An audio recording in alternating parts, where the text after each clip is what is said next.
అదే RTV app వార్తల్ని క్షణాల్లో చదివే అవకాశం ఉంటుంది. ఒక న్యూస్ పేపర్, ఒక టెలివిజన్ ఛానల్ మీ చేతుల్లో ఎప్పుడూ ఉంటాయి. అక్టోబర్ 2 దారకానిపాడులో జరిగినటువంటి ఒక సంఘటనతో కూడా యావత్ రాష్ట్రం ఉలిక్కిపడిన పరిస్థితి. కేవలం ఇద్దరి మధ్య జరిగినటువంటి సంఘటన రెండు కులాలకు పార్టీలకు మధ్య కూడా విభేదం తీసుకొచ్చే స్థాయికి చేరింది. నిజంగా ఆ జరిగిన హత్యలో అంత కుట్ర కోణం ఉందా? నిజంగా అంత కర్కశంగా కావాలని చేశారా అనేది ఇప్పటి వరకు జరుగుతున్న చర్చ. ఎందుకంటే హోమ్ మినిస్టర్ సైతం ఆ గ్రామాన్ని పరిశీలించి వారి కుటుంబాన్ని పరామర్శించిన నేపథ్యంలో అక్కడి నుంచి జరిగిన పరిణామాలు అయితే చాలా డిఫరెంట్గా ఉన్నాయి. చివరికి వారి కుటుంబ సభ్యులకి నష్టపరిహారం కూడా చెల్లించారు. కానీ జరిగిన వాస్తవాలు ఎవరికీ తెలియదు. ఎందుకంటే ఆ సంఘటన స్థలంలో ఉన్నది హత్య గావించిన వాళ్ళు, హత్య చేసిన వాళ్ళు. కాకపోతే మనతో పాటు ఎవరైతే హంతకుడు అని చెప్పేసి ఇప్పుడు వరకు రిమాండ్లో ఉన్నటువంటి హరిశ్చంద్ర ప్రసాద్ సతీమణి రాధిక అయితే మనతో పాటు ఉన్నారు. ఎందుకంటే ఆమె ప్రత్యక్ష సాక్షి. అసలు వారిద్దరి మధ్య అంత స్నేహితులుగా ఉన్నవారు, వారిద్దరి మధ్య ఎందుకు గొడవలు జరిగాయి, అసలు ఆ రోజు ఏం జరిగింది, పూర్తి విషయాలు ఆమెను అడిగి తెలుసుకునే ప్రయత్నం అయితే ఇప్పుడు ఆర్టీవీ ద్వారా చేద్దాం. నమస్తే. అసలు జరిగిన సంఘటన అయితే చాలా బాధాకరం. ఎందుకంటే చనిపోయింది ఒక వ్యక్తి అయితే కుటుంబాన్ని పూర్తిగా ఇబ్బందుల్లోకి నెట్టింది రెండో వ్యక్తి. మీ భర్త అయితే ఎవరు ఉన్నారు అంటే అసలుకి ఏం జరిగిందనేది ఎవరికి తెలియదు, ఒక్క మీకు తప్పితే అక్కడ సంఘటన స్థలంలో ఉన్నారు కాబట్టి. అసలు వీళ్ళిద్దరు మంచి స్నేహితులు అని చెప్పి మొదటి నుంచి ఒక ప్రచారం ఉంది. నిజంగా వారిద్దరు మంచి స్నేహితులా? అసలు ఎప్పటి నుంచి వాళ్ళకి పరిచయం ఉంది? వారి మధ్య ఉన్న సంబంధం ఏంటి? మా పెళ్ళి కాకముందు నుంచే వాళ్ళకి పరిచయం ఉంది సార్. వాళ్ళు చాలా ప్రాణ స్నేహితులు. అది ఊరందరిని అడిగినా ఎవరిని అడిగినా చెప్తారు. ఏ పని చేసినా వాళ్ళు కలిసే చేస్తారు. మా పెళ్ళి దగ్గరుండి చేసింది కూడా వాళ్ళేను. వాళ్ళు అంటే ఏది చేసినా అంత స్నేహంగా ఉంటారు. ఇది ఇట్లా జరగటం అనేది మేము అనుకోలేదు. అంటే మీరు సంఘటన ఏదైతే హత్య జరిగిందో అక్టోబర్ 2వ తారీఖున మీరు కూడా ఉన్నారు కదా, అసలు ఆ సంఘటన ఎలా జరిగింది ఏంటి అనేది కొన్ని అనుమానాలు అయితే ఉన్నాయి. బయట రకరకాలుగా వినిపిస్తుంది. ఎందుకంటే వాళ్ళు బాధితులు ఒక రకంగా చెప్తున్నారు, బయట ఒక రకంగా వినిపిస్తుంది. అసలు ఏం జరిగింది అక్కడ క్షుణ్ణంగా అసలు మీరు చెప్పండి. మేము కందుకూరు నుంచి ఫంక్షన్కి వెళ్తున్నాము. నేను, మా పాప, మా అమ్మమ్మ గారు అంటే వాళ్ళ నాయనమ్మ గారు, మా హస్బెండ్ వెళ్తున్నాము. మాకు వాళ్ళు ఎదురొచ్చారు. అంటే అంతకుముందే మమ్మల్ని వాళ్ళ ఇంటికి వచ్చి కొట్టడం జరిగింది. సెప్టెంబర్ 28న మమ్మల్ని, మా ఆడవాళ్ళని, మా హస్బెండ్ని వాళ్ళ ఇంటికి వచ్చి కొట్టడం జరిగింది. మేము కంప్లైంట్ ఇవ్వడము జరిగింది. కానీ పోలీసులు దానికి ఎటువంటి రెస్పాండ్ అవ్వలేదు. మేము దీంట్లోనే ఫంక్షన్కి వెళ్తున్నాము. అక్టోబర్ 2 దసరా రోజు చాలా దగ్గర రిలేటివ్స్ది ఫంక్షన్ ఉండటం వల్ల వెళ్తుంటే మాకు వాళ్ళు ఎదురొచ్చారు రాళ్ళపాడు ఆ దగ్గరలో. అంటే ఈ గొడవ అయితే ఏదైతే జరిగిందో మమ్మల్ని ఇంటికి వచ్చి కొట్టడం కానీ, మా హస్బెండ్ని కొట్టడం కానీ, పోలీసులు కంప్లైంట్ ఇచ్చిన ఎటువంటి రియాక్షన్ చేయలేదు మమ్మల్ని వాళ్ళు. ఇంకా అది ఏ మనసులో పెట్టుకొని మా హస్బెండ్ అంత ఆవేశానికి గురయ్యి, అంటే ఎంతో బాధ, ఎంతో ఆవేశంతో గురయ్యి మమ్మల్ని కూడా ఆఖరికి కన్న బిడ్డని భార్యను కూడా అంటే గుర్తులు రాకుండా అలా ఆవేశంలో జరిగింది. కానీ ఇది మేము ప్రీ ప్లాన్డ్ అది కాదండి. అంటే ప్రీ ప్లాన్డ్ అయితే మమ్మల్ని భార్యని బిడ్డని తీసుకొని వెళ్ళైతే చెయ్యరు కదా ఎవ్వరు. అది అనుకోకుండా ఆ కోపంలో అలా జరిగింది. అంతేకాని మేము కావాలని అట్లా మా భర్త అది కావాలని ప్లాన్ చేసి మరీ చేసిందైతే కాదు. మమ్మల్ని ప్లాన్ చేసి వాళ్ళు కొట్టారు. వాళ్ళు ఇంటికి వచ్చి నలుగురు కాపు కాసి మరీ అంటే హాఫ్ అన్ అవర్ అట్లా ఉండి మమ్మల్ని కొట్టారు. నన్ను, మా హస్బెండ్ని, మా అమ్మమ్మ గారి మీద 70 సంవత్సరాల ముసలావిడ మీద కూడా చేసుకున్నారు వాళ్ళు. కానీ పోలీసులు కంప్లైంట్ ఇస్తే వాళ్ళు ఎటువంటి రియాక్షన్ తీసుకోలేదు అసలు. అంటే ఎఫ్ఐఆర్ లేకపోతే మమ్మల్ని ఇంటికి వచ్చి ఏమైందని ఎందుకు అడుగుతారు? అంటే మేము కంప్లైంట్ ఇచ్చాము కానీ వాళ్ళు ఇప్పుడు మేము కంప్లైంటే ఇవ్వలేదు అన్నట్టు మాట్లాడుతున్నారు. అప్పుడే కానీ పోలీసులు పిలిచి ఇద్దరికి ఇట్లాగ బుద్ధి చెప్పుంటే ఇంత దాకా వచ్చేది కాదు. ఇప్పుడు మా హస్బెండ్ ఇట్లాగా మా కుటుంబం ఇలా రోడ్డున పడేది కాదు మీరు చెప్తున్నారు వారిద్దరూ మంచి స్నేహితులు అని అన్నారు. చిన్నప్పటి నుంచి కూడా చాలా ప్రాణ స్నేహితులు. అంటే ఇద్దరు కలిసి వ్యాపారాలు చేయడం జరిగింది. అసలు గొడవ ఎందుకు వచ్చింది అనేది ఒక ప్రధాన ప్రశ్న. గొడవ ఎందుకు వచ్చిందంటే వాళ్ళ వైఫ్ ఎవరైతే ఉన్నారో లక్ష్మీనాయుడు అనే వాళ్ళ వైఫ్ మా హస్బెండ్తో అక్రమ సంబంధం పెట్టుకుంది. దానికి మా దగ్గర ప్రూఫ్స్ కూడా ఉన్నాయి. కానీ మీరు ఏమీ తెలియకుండా అంటే ఒకరి సైడే మాట్లాడుతూ మమ్మల్ని అమ్మాయిని సెక్సువల్ హెరాస్మెంట్ చేశాడు మా హస్బెండ్ అని, వాళ్ళ పాపని కిడ్నాప్ చేశాడు అని చెప్పి ఆ అమ్మాయే మా హస్బెండ్కి మెసేజ్ చేసింది, చాట్ చేసినవి వాళ్ళ హస్బెండే నాకు చెప్పారు. ఆ అమ్మాయిని మా ఇంటికి తీసుకొచ్చి మరీ కొట్టడం జరిగింది వాళ్ళ హస్బెండ్ నా ముందే. కొట్టడము మళ్ళీ తర్వాత అంతా మంచిగా ఉంది, ఎవరి జోలు పోవట్లేదని చెప్పి వినాయక చవితి సందర్భంగా అమ్మాయి మా ఇంటికి వచ్చి నన్ను వాళ్ళ ఉభయం పెట్టుకుంటారు కదా దానికి ఇన్వైట్ చేయడం జరిగింది. మేము వెళ్ళటం జరిగింది, వాళ్ళు దానికి రావటం జరిగింది. తర్వాత ఈ మధ్యలో ఎవరైతే ఉన్నారో కొంతమంది పెద్దవాళ్ళు వాళ్ళు ఇదంతా సృష్టించడం జరిగింది. ఎవరమ్మా పెద్దవాళ్ళు అంటే పేర్లు ఏమైనా ప్రస్తావించే అవకాశం ఉందా? అసలు ఎవరు ఆ పెద్దవాళ్ళు? ఈ సమస్యను ఎందుకు వాళ్ళు పెద్ద చేయాల్సి వచ్చింది? లేదండి, వాళ్ళ పేర్లు మేము చెప్పాలనుకోవట్లేదు. ఎందుకంటే అది అక్కడ ఉన్న వాళ్ళందరికీ తెలుసు ఎవరెవరైతే ఇంత చిచ్చు రాజేశారో. అంటే ఒక కోపంలో జరిగిన దాన్ని కులంగా రాజకీయంగా తీసుకెళ్ళి మా హస్బెండ్ మీద ఇట్లాంటి ముద్రలు వేయడానికి ఎవరైతే ప్రయత్నిస్తున్నారో వాళ్ళకే తెలుసు ఎందుకు ఇలా చేస్తున్నారు అనేది. ఆవేశంలో మా హస్బెండ్ తప్పు చేశారు.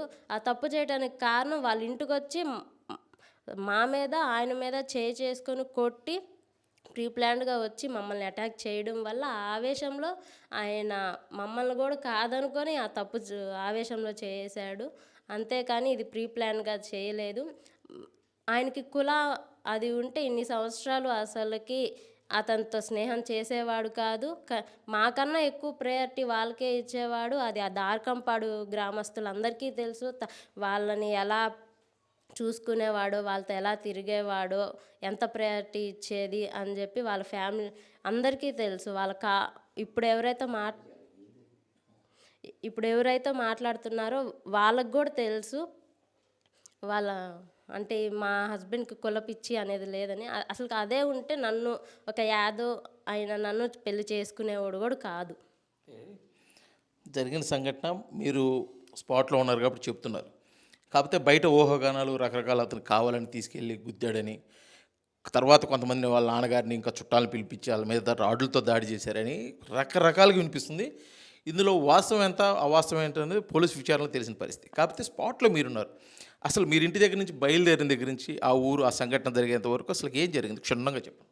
అసలు మాకు ఊరికి వెళ్ళడం ఇష్టం లేదండి. కానీ ఫంక్షన్ ఉంది కదా, మా పాపని మా మామయ్య గారు చూడాలంటుంటే తీసుకెళ్ళాము. అది కూడా ఇష్టం లేకుండానే వెళ్తుంటే మేము రాళ్ళపాడు అక్కడ ఆ యాక్సిడెంట్ స్పాట్కి వెళ్ళేసరికి వాళ్ళు మాకు ఎదురొచ్చారు.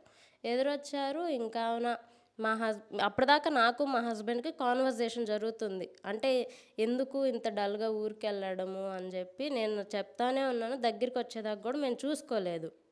మా హస్బెండ్ ఇంకా వాళ్ళని చూసిన క్షణంలో ఆయనకి ఎంత ఆవేదానికి గురయ్యారో మాకు తెలియదు. ఇంకా హిట్ జరగటమే మేము చేలల్లోకి వెళ్ళిపోయాము. ఆ గట్టు ఏదైతే ఉందో ఆ గట్టులో నాయుడు అనే అతను పడ్డాడు. ఆ గట్టు వెళ్ళిపోయాము. దానివల్ల మాకు ఫ్రంట్ అంత డ్యామేజ్ అయింది. లేకపోతే మాకు ఫ్రంట్ అంత డ్యామేజ్ కాదు. మేము అన్నిసార్లు తన మీదకి ఎక్కడం దిగడం అదేం జరగలేదు. హిట్ జరిగింది. జరగటంతో వాళ్ళు అంత దూరాన పడ్డారు. ఎవరైతే తోలుతున్నారో బండి నాయుడు తన మోటార్ బైక్ ఇక్కడ పడింది తల మీద.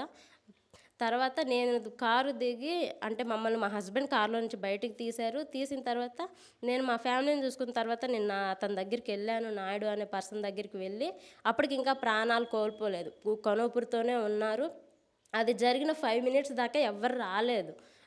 నేను మా హస్బెండ్ చేత అంబులెన్స్కి కాల్ చేయించాను. కాకపోతే కాల్ లిస్ట్ చూసుకోండి, అంబులెన్స్కి ఎవరైతే కాల్ వెళ్ళిందో ఆ నెంబర్ కూడా చూసుకోండి. అంబులెన్స్కి కాల్ చేసింది మేము. ఆ ఇన్సిడెంట్ జరిగిన దగ్గర కనీసం ఒక్కరు కూడా లేరు. 5 minutes దాకా ఎవ్వరు కూడా లేడు. అటువైపు రోడ్డు మీద 2 అబ్బాయిలు వాటర్ బాటిల్స్ కూల్ డ్రింక్స్ తీసుకెళ్తుంటే వాళ్ళని నేను పిలిచి, అన్న ఇక్కడ పర్సన్ ఉన్నాడు, పర్సన్ మీద తన బైక్ తన మీద పడుంది, ప్లీజ్ తీయండి అంటే మాకు భయం వేస్తుంది, మేము రాము మాకు భయం వేస్తుంది అంటే తర్వాత ఇంకా ఆ రోడ్డు మీద వెళ్ళే వాళ్ళు కొంతమంది ఆగుతున్నారు, కొంతమంది మాకెందుకులే అన్నట్టు వెళ్ళిపోతున్నారు. అట్లాగా ఒక 15 minutesకి అట్లా చాలా 20-30 మెంబర్స్ రాళ్ళపాడు వాళ్ళు ఉన్నారు. అప్పటికి దారకంపాడు వాళ్ళు అసలు ఎవరు లేరు.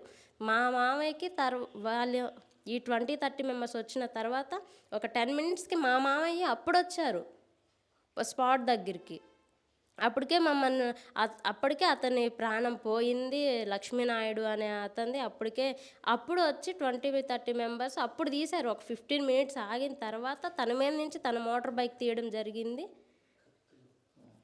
మా మా హస్బెండ్ జరిగిన సంఘటనలో మీ మామయ్య గారికి మీ హస్బెండ్ ఫోన్ చేశారు, వీళ్ళు ఇంకా బతికున్నారు, ఎట్టి పరిస్థితుల్లో వీళ్ళు బతకకూడదు, చంపేయాలనే ఉద్దేశంతో కత్తులు రాడ్లు ఇంకా మంది మార్బలంతో రా అని చెప్పేసి మీ మామయ్యకు ఫోన్ చేసినట్టు వాళ్ళు వచ్చి అతని మీద దాడి చేసినట్టు కూడా ఒక ప్రచారం ఉంది. కొంతమంది చెప్తున్నారు కూడా, అది వాస్తవేనా? లేదండి, అది వాస్తవం కాదు. మా హస్బెండ్ ఈ ఇన్సిడెంట్ జరిగింది, నాన్న ఇట్లా యాక్సిడెంట్ జరిగింది, మా మీద అటాక్ చేశారు అని చెప్పి ఫోన్ చేయడం జరిగింది. ఫోన్ చేస్తే మా మామయ్య గారు చేలో ఉన్నారు. చేలో కూలోళ్ళు పెట్టి వరి ఆ పని మీద చేస్తూ ఉన్నారు. చేస్తుంటే అక్కడి నుంచి చేలో నుంచి రావడం జరిగింది. అది మోటార్ బైక్ మీద వచ్చారు మమ్మల్ని తీసుకెళ్ళడానికి. అంటే నన్ను పాపని మన వాళ్ళ అమ్మ అయితే ఎవరున్నారో వాళ్ళని తీసుకెళ్ళడానికి. అంటే ఇట్లా ఎవరైనా వస్తారు కదండి, ఇట్లా జరిగిందంటే ఆ కంగారులో వచ్చేసారు. కానీ కత్తుళ్ళు కటార్లు పెట్టుకొని రాడ్లతో కొట్టడం. మామయ్య గారు వచ్చేలోపే 20-30 మెంబర్స్ ఆల్రెడీ అక్కడ ఉన్నారు. ఆ స్పాట్కి జరిగింది. వచ్చేసారు. మాకు వాటర్ బాటిల్స్ ఇచ్చింది కూడా అక్కడ రోడ్డు మీద వెళ్ళే వాళ్ళు అప్పుడు వచ్చారు మా మామయ్య గారు. అంతేగాని మా మామయ్య గారు వచ్చి వాళ్ళ రాడ్లతో కొట్టడం కానీ అసలు మా మామయ్యకి ఇన్సిడెంట్కి ఎటువంటి సంబంధం లేదు. ఇన్సిడెంటు అంటే ఆయన ఆవేశంలో తొందరపడ్డారు. అంతేకాని మా మామయ్యకి ఈ సందర్భానికి ఆ సిచ్యువేషన్కి అసలు ఎటువంటి సంబంధం లేదు. అయితే జరిగిన సంఘటనలో ఆ స్పాట్లో మీరున్నారు, ఆ సంఘటన దగ్గర నుంచి చూశారు, ఎందుకంటే పక్కనే ఉన్నారు, పాపతో ఉన్నారు. అది జరిగిన వెంబటి అసలు మీ రియాక్షన్ ఎలా ఉందన్నమాట? ఎందుకంటే ఈ విధంగా జరిగితే మా హస్బెండ్కి ఇబ్బంది అవుతుంది, మా కుటుంబ పరిస్థితి ఏదైనా ఆలోచనలు వస్తాయి కదా, అటువంటిప్పుడు అసలు మీకు అక్కడ ఏమనిపించింది? మీ హస్బెండ్ తోటి మీరు ఏం మాట్లాడారు? నాకు అసలు అర్థం కాలేదండి. అంటే ఈ కాన్వర్జేషన్లోనే ఆయన వాళ్ళని చూసే సడన్గా హిట్ చేసేసారట్టుంది. మేము చేలోకి వెళ్ళి అంటే ఇట్లాగా ఒక్కసారికి ఇట్లా డౌన్ అయ్యి ఇట్లా చేలోకి వెళ్ళేదాకా మాకేం అర్థం కాలేదు. నేను పాపను పట్టేసుకొని మేము సీట్ బెల్ట్ కూడా పెట్టుకోలేదండి. సీట్ బెల్ట్ పెట్టుకుంటేనే ఎయిర్ బ్యాగ్స్ ఓపెన్ అవుతాయి అని చెప్పి కూడా అన్నారు. లేదండి, మేము సీట్ బెల్ట్ కూడా పెట్టుకోలేదు. మేము ఇట్లానే పాపను గట్టిగా పట్టేసుకొని నా బిడ్డ అని నేను పెద్దగా అరిచేస్తూ ఉన్నాను. మా అమ్మమ్మ గారు ఇట్లా ముందుకు వచ్చేసి ఆమెకి చిగుల్లో నుంచి బ్లీడింగ్ అవుతూ ఉన్నింది. కావున నేను బయటికి రాగానే మా హస్బెండ్ కాల్ చేస్తూ ఉన్నారు. కాల్ చేస్తుంటే అసలుకి ఎందుకు ఇట్లా జరిగింది మాకు అర్థం కాలే ఆ మూమెంట్లో. అసలుకి మేము బతుకుతామని మేము అనుకోలేదు. మా పాప అయిపోయింది అన్నట్లుగా మేము అసలుకి ఏడుస్తూ ఉన్నాము. ఇంకా మా హస్బెండ్ నేను అడిగాను, ఏమైంది, ఏం జరుగుతుంది అంటే నాకు తెలీదు. మా హస్బెండ్ హిట్ చేశాడు అనేది కూడా నాకు ఆ మూమెంట్లో అసలుకి అర్థం కాలేదు. అయితే ఆ రోజు జరిగిన విషయం మీరు అది చెప్తున్నారు, కాకపోతే మీ మామయ్యని ఎందుకు అరెస్ట్ చేయాల్సి వచ్చింది? అసలుకి ఎందుకు ఆయన్ని స్క్రీన్ మీదకి అసలు లేరు అంటున్నారు కదా, మీరు చెప్పారా పోలీసులకి విచారణలో అసలు పూర్తిగా ఏం జరిగింది ఏంటని? చెప్పానండి. అక్కడ పోలీసులు వచ్చేటప్పటికి మా మామయ్య గారు మా దగ్గర ఉన్నారు. మమ్మల్ని ఇంటికి తీసుకొచ్చారు. నన్ను పాపని మా మామయ్య గారు ఆ ఇన్సిడెంట్ నుంచి తీసుకొచ్చారు ఇంటికి. పోలీసులు వచ్చినప్పుడు మా మామయ్య మా ఇంటి దగ్గర ఉన్నారు. మా ఇంటి దగ్గర ఉన్నారు. అప్పుడు మా మామయ్యని బలవంతంగా తీసుకెళ్లారు వాళ్ళు. మా మామయ్యని మా అత్తయ్య ఫోన్ని బలవంతంగా వాళ్ళు తీసుకెళ్లారు పోలీసులు. అంతేగాని మా మామయ్య అసలు ఆ ఇన్సిడెంట్లోనే లేడు. ఆ ఇన్సిడెంట్ జరిగిన కొంతసేపటికి మేము ఫోన్ చేయంగా అప్పుడు వచ్చారు కంగారు పడుతూ. మీరు సంఘటన స్థలంలో ఉన్నారు, ఒక రకంగా చెప్పాలంటే మీరు ఎవిడెన్స్. మీ మామయ్యని ఈ విధంగా అరెస్ట్ చేశారు కదా, మీకు న్యాయం అనిపిస్తుందా, ఇది అన్యాయం అనిపిస్తుందా? ఒకవేళ దీన్ని చెప్పదలుచుకుంటే ఏం చెప్తారు మీ మామయ్య? ముఖ్యంగా అంటే మీ హస్బెండ్ హిట్ చేశారని మీరే ఒప్పుకుంటున్నారు, చెప్తున్నారు. మీ మామయ్యని అరెస్ట్ చేయడం అసలు ఏది న్యాయం అంటారా, అన్యాయం అంటారా? అన్యాయమే సార్. ఎందుకంటే మా హస్బెండ్ తప్పు చేశాడు. ఆవేశంలో అయినా ఎలా చేసినా తప్పు జరిగింది, ప్రాణం పోయింది. మేము దానికి అసలుకి మా హస్బెండ్ గురించి ఇప్పుడు మేము మాట్లాడట్లేదు. ఎందుకంటే పనిష్మెంట్ ఎవరికైనా పనిష్మెంటే. మా హస్బెండ్ అయినా సరే పనిష్మెంట్ తీసుకోవాల్సిందే. కానీ మా మామయ్యకి దీంట్లో అసలుకి ఎటువంటి సంబంధం లేదు. అన్యాయంగా ఆయన నిరికించారు కావాలని చెప్పి. వారం రోజులు అంటే మామయ్యని తీసుకెళ్తే మా హస్బెండ్ని మా హస్బెండ్ని తీసుకెళ్ళాక మా మామయ్యని వదిలేస్తామని చెప్పి తీసుకెళ్ళి ఇప్పుడు బలవంతంగా ఆ కేసులో కొట్టి మరీ ఒప్పించారు. అంటే అక్టోబర్ 2వ తారీఖు సంఘటన జరిగింది. మీ హస్బెండ్ ఎప్పుడు తీసుకెళ్లారు? మీ మామయ్యని ఎప్పుడు తీసుకెళ్లారు? ఛార్జ్ షీట్ ఎప్పుడు ఫైల్ చేశారు? అని పూర్తి. మా మామయ్యని అక్టోబర్ 2నే తీసుకెళ్లారు. మా హస్బెండ్ని ఈవినింగ్, అది మా మామయ్య గారు, ఇంకో మామయ్య గారు తనకు తానుగా మా హస్బెండ్ తీసుకెళ్ళి వాళ్ళకి హ్యాండ్ ఓవర్ చేయడం జరిగింది. అప్పుడు మా మామయ్యని రిలీజ్ చేస్తామని చెప్పారు, కానీ వాళ్ళు రిలీజ్ చేయలేదు. బలవంతంగా మా మామయ్యని కొట్టి, అంటే అక్టోబర్ 2 జరిగింది, వాళ్ళని రిమైండ్కి అక్టోబర్ 9 పెట్టారు. వారం రోజులు వాళ్ళ దగ్గర గుడ్లూరు పోలీస్ స్టేషన్లోనే ఉంచుకొని వాళ్ళని కొట్టి, మా మామయ్య గారిని బలవంతంగా ఈ కేసులో దాంట్లో నేను ఉన్నానని చెప్పి బలవంతంగా ఒప్పించారు మా మామయ్యని. అయితే ఇంత జరిగింది. చివరికి మీ ప్రాపర్టీ, ప్రైవేట్ ప్రాపర్టీ అంటే జేసీబీలు, ట్రాక్టర్లు ఏదైనా ఉన్న వాహనాలు కూడా తీసుకెళ్ళి సీజ్ చేశారన్నారు. ఎందుకు తీసుకెళ్లారు? అసలు మీకు ఏమైనా సమాధానం ఏమైనా చెప్పారా? పోలీసులు ఎందుకు తీసుకెళ్తున్నారు ఏంటి? అది పోలీస్ ఎస్ఐ గారు ఏం చెప్పారంటే, తీసుకువెళ్ళే ముందు అది మా అత్తయ్య దగ్గరుండి మా అత్తయ్య దగ్గరికి వెళ్ళి తీసుకువెళ్తూ ఏం చెప్పారంటే, అంటే వాళ్ళు ఇట్లా జరిగింది కాబట్టి మీ ప్రాపర్టీస్ మీద అటాక్ చేస్తారేమో అని చెప్పి, వాళ్ళు లేదు మా దగ్గరికి లేదు, కీ లేదని చెప్పినా, లేదు మీకు హాని మేము ఇస్తున్నాము, మేమే వచ్చి మీకు మళ్ళీ అప్పగిస్తాము, కాకపోతే వాళ్ళు ఈ గొడవల్లో ప్రాపర్టీని ఏమన్నా పాడు చేస్తారేమో అని చెప్పి ఇది వాళ్ళు తీసుకెళ్ళడం జరిగింది, మా ట్రాక్టర్ని వాటిని. ఇప్పుడు దాన్ని కూడా, అంటే ఈ సాక్ష్యాలని కార్ ఏదైతే ఉందో దాన్ని తీసుకువెళ్ళడానికి ఇది జేసీపీ వాడటానికి అన్నట్టు వాళ్ళు సృష్టించి దాన్ని కూడా వాళ్ళు తీసుకెళ్ళారు, మాకు జీవనాధారాన్ని కూడా. జరిగిన సంఘటన మొత్తం ఒక రకంగా ఉంటే, ఇది ఒక ఇద్దరు స్నేహితుల మధ్య, లేకపోతే ఒక ఇద్దరు వ్యక్తుల మధ్య జరిగిన సంఘటన 2 కులాలకి ఆపాదించే పరిస్థితికి వచ్చేసింది. అంటే కమ్మ, కాపు అనేది స్క్రీన్ మీద తీసుకొచ్చారు. భారీ స్థాయికి, అంటే తారాస్థాయికి వెళ్ళింది. అంటే భారీగా దీని గురించి ప్రచారం జరిగింది.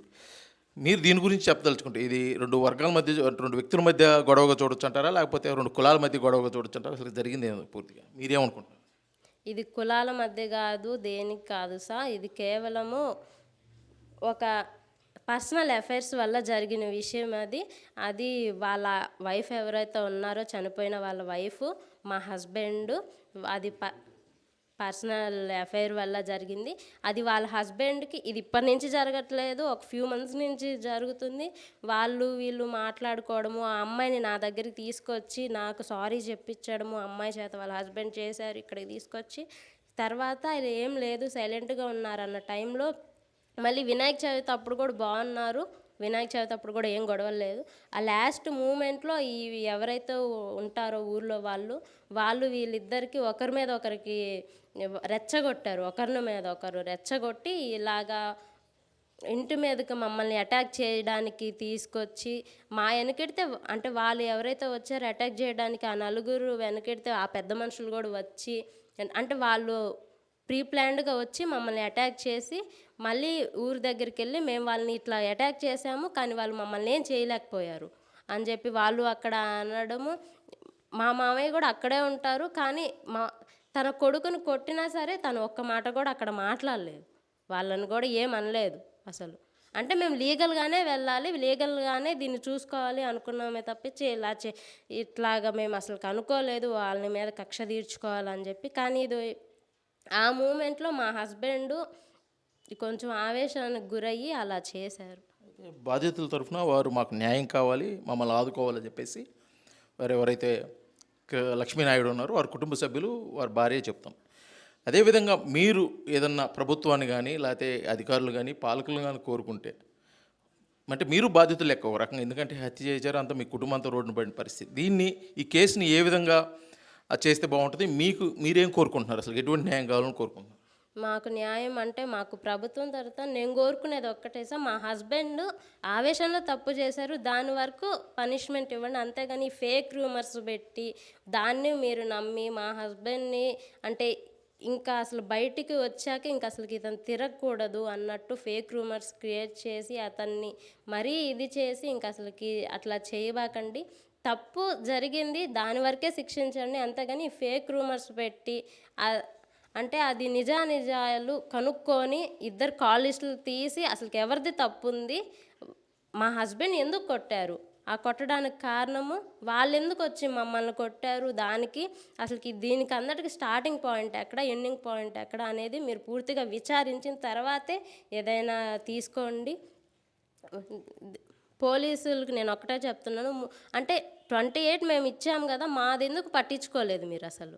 మేము 28 కంప్లైంట్ ఇచ్చాము, మీరే కానీ ఇప్పుడు ఆ రోజే కానీ పట్టించుకొని ఇదంతా చేసుంటే మా ఆయన ఇంత ఆవేశపడేవాడు కాదు, మా జీవితాలు ఇలాగ అయ్యేవి కాదు.